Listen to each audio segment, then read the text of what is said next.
Hello everyone, অনেক দিন পর তোমাদের সামনে এলাম। এখন ঘড়িতে বাজে একদম 9:35। তা আমি এখন সকালের খাবার দাবার একটু তৈরি করতে হবে। তা আমি রান্নাঘরে চলে এসেছি।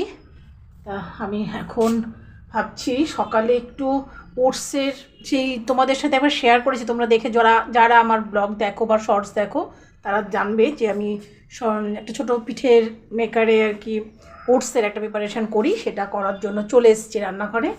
তা তোমরা দেখো আমি সকালে এখন কি সকাল থেকে এত পর্যন্ত আমি কি কাজ করেছি। দেখো এখানে ওটসটাকে মিক্সিতে ঘুরিয়ে নিয়েছি, নিচে গাজর আছে, ধনেপাতা আছে, এটা দিয়ে সকালের খাবার করব। এখানে দেখো একটা ডিমও রেখেছি, এই ডিমটা এর ভেতরে দেবো, দিয়ে একটু নুন আর চিনি দিয়ে এটা ব্যাটারটা করে নেব, তারপরে করব। আর এইদিকে দেখো আমি কিছু সবজি বানিয়ে রেখেছি। আজকে না একটু ডালিয়ার খিচুড়ি খাবো ভাবছি দুপুরে।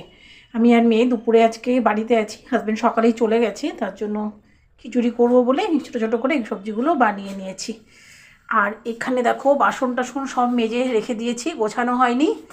আর এখানে আজকে আমি সকালে পাড়ার সামনের থেকে বাড়ির সামনে পাড়াতে একজন মাছ কাকু আসেন, তার কাছ থেকে দেখো কিছু মাছ রেখেছি।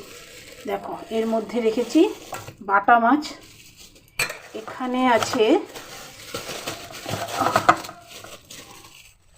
দেখো এই রকম সাইজের সরপুঁটি মাছ কয়েকটা আছে দেখো। আর এটার ভেতরে আছে কিছু চারাপোনা মাছ।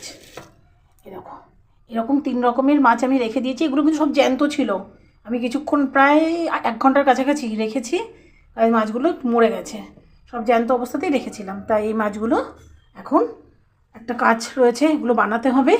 তা চলো আগে এই খাবারটা খেয়ে নিই, সকালের খাবার বানিয়ে তারপরে মাছগুলো নিয়ে বসবো।